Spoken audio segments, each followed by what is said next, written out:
Uma notícia do FMI acabou assustando muita gente, porque uma diretora divulgou que boa parte dos países em 2023, na verdade, 1/3 do planeta, segundo ela, entraria em recessão em 2023. Então, isso gerou uma grande dúvida, um grande alvoroço também em todas as pessoas que começaram a investir ou querem investir o seu dinheiro e também preocupado com o seu próprio emprego, qual seria a realidade, o panorama para 2023 em relação ao Brasil, visto que também o nosso país ele é muito suscetível à crise. A gente estava inclusive na verdade está ainda com um grande problema instaurado no Brasil, diversas confusões em relação à política, então isso acabou assustando muita gente. No vídeo de hoje eu vou detalhar um pouco mais em relação a se a gente realmente vai ter uma recessão aqui no Brasil, se é que eu consiga realmente afirmar isso, porque sempre a gente vai trabalhar aqui com incertezas, já vou ser bem claro em relação a isso, e o que você pode fazer para passar por momentos de crise econômicos. Então eu vou dar aqui 5 dicas de como você pode passar por uma crise econômica. Meu nome é Isaac Dias e esse aqui é o canal Finanças em Dias.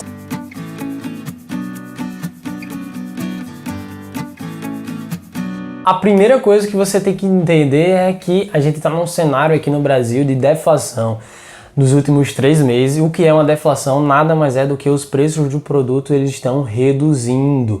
Mas isso aqui é algo muito raro no Brasil e está acontecendo, teve um maior impacto justamente em virtude de que a gasolina abaixou por conta da redução do imposto da gasolina que fez com que abaixasse. Só que isso acaba tendo um prazo de validade porque está estabelecido e realmente reservado até o final do ano essa redução. Depois não se sabe se isso vai permanecer, a redução desse imposto, e se não permanecer, isso vai aumentar de novo, então vai acabar aumentando também bastante a inflação no próximo ano, já que a gente não vai conseguir ter essa garantia da redução desse preço no combustível. Por quê? Porque a redução do preço do combustível acaba reduzindo também o preço dos transportes, porque os transportes acabam tendo que gastar menos para deslocar aquele produto que ele está levando até um determinado local. Se antes a gasolina era 8, então ele gastava R$2.000 até deixar em um determinado armazém. Agora com a gasolina, por exemplo, a R$5,50, ele está gastando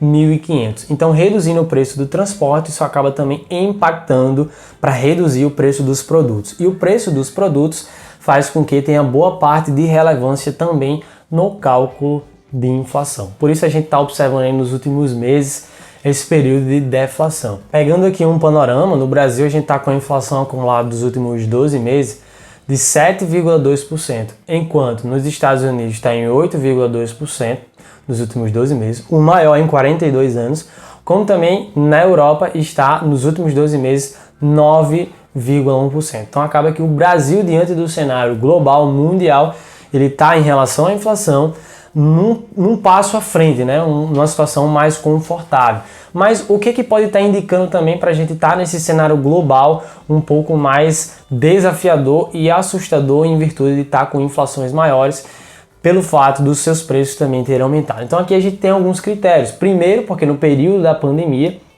esse período de isolamento, a gente teve aí uma injeção de dinheiro muito grande por parte do governo americano.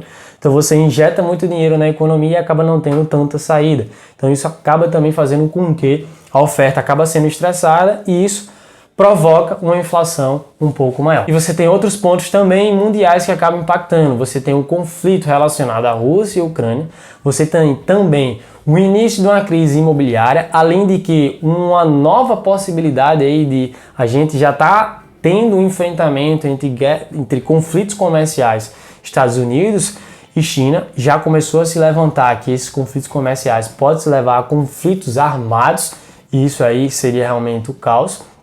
Então só isso também já dá um certo alvoroço nas pessoas, como também o terceiro ponto, o quarto ponto, na verdade, relacionado à crise dos chips em Taiwan, que é a maior fabricadora, na verdade a única fabricadora de chips no mundo. Então tudo isso acaba impactando também esse cenário global. E por que trazer esse cenário global? Para a gente começar também a relacionar com o ponto brasileiro. Por quê? Se a gente pegar o histórico de crises aqui no Brasil, poucas delas, na verdade, dá para a gente contar em uma mão só, em que foi por conta estritamente do Brasil. Todas as outras crises, eles foram provocados em virtude de situações mundiais, globais, externas que impactaram também aqui no Brasil. Então esses pontos eles são de extrema relevância para a gente analisar o contexto brasileiro. Nesse caso, toda vez que você tem muito dinheiro e pouca oferta, os produtos acabam aumentando. E é isso que está acontecendo nesse cenário global. Nesse sentido, para poder reduzir o valor dos produtos, acaba sendo necessário aumentar a taxa de juros. É o que o Brasil já tem feito, está atualmente em 3,75%, a gente saiu do cenário de 2%.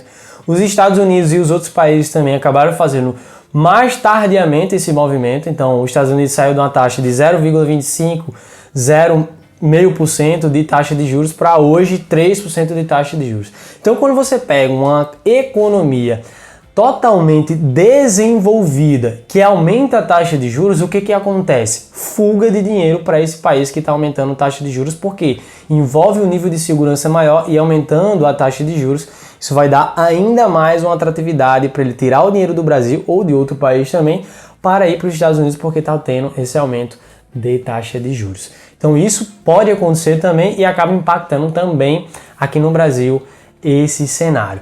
Além disso, o que acontece quando a taxa de juros aumenta? Acontece que a taxa de financiamento aumenta, o número de empréstimos acaba reduzindo e assim os investimentos eles são reduzidos em relação às empresas. Por que eles são reduzidos? Porque começa a se estabelecer um cenário de incertezas. Então as empresas seguram os investimentos, como também, como as taxas de financiamento e empréstimo eles estão maiores agora, eles também seguram os seus investimentos. Chega um determinado momento que esse tipo de incerteza pode estar ligado, inclusive, à redução de custos voltado para o pessoal. Então tem demissões, você tem um aumento aí da taxa de desemprego. Então tudo isso acaba trazendo uma reação em cadeia que é negativo para um país e é negativo para a nossa economia também. Como que você pode se blindar ou passar, na verdade, por momentos de crise de uma maneira um pouco mais tranquila? A primeira coisa que você tem que fazer é estar bem informado. Você não precisa de muito tempo para isso, mas bem informado da mídia especializada. Esqueça o Jornal Nacional ou qualquer outra coisa que não seja uma mídia especializada. Então você tem várias opções. Você tem o E-Investidor, você tem o InfoMoney, tem o Money Times, tem o StockPix, que é um podcast que você pode escutar e se inteirar da economia. E basta você utilizar 10, 15 minutos por dia para isso. Então não é muito, você fica por dentro e não fica também aí à mercê de determinadas notícias que não estão profundamente analisando aquela situação. O segundo passo é não faça dívidas. Se você já tem dívidas, procure quitá-las o quanto antes. Porque em cenários desafiadores é importante que você tenha recurso para arcar com determinadas situações que não estavam no teu planejamento. Determinadas situações incertas que você vai acabar tendo que arcar. Terceiro ponto, você precisa formar a sua reserva de emergência. A sua reserva de emergência, eu costumo dizer que é a sua reserva de tranquilidade, porque é ela que vai te dar tranquilidade em momentos que você não esperava passar. Então, você do nada perdeu o emprego, se você tem uma reserva de emergência, você vai conseguir passar pelo menos 3 meses conseguindo arcar o seu custo de vida anterior que você tinha. Por quê? A reserva de emergência é você pegar pelo menos 3 meses do seu custo de vida, o seu custo de vida é R$2.000, você ter pelo menos R$6.000 guardado e em uma situação como essa você consegue passar 3 meses de uma forma, entre aspas, um pouco mais tranquila para você procurar um novo emprego.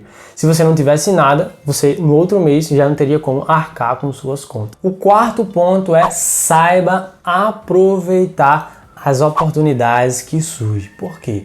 Quando você tem uma reserva de emergência, existem muitas oportunidades de negócio que podem surgir, como também, além da reserva de emergência, se você já tem um montante guardado, você consegue também aproveitar oportunidades de investimento, seja em renda fixa, seja na bolsa de valores, de grandes empresas que estão ali descontadas, que é mais por um cenário de medo, de caos exagerado, que surge aquela oportunidade e está com um preço muito abaixo de todo o histórico e a empresa ainda continua com perspectiva de crescimento. Então surgem grandes oportunidades para você investir e ganhar dinheiro também, maximizar o teu retorno em relação aos seus investimentos nesse momento de crise.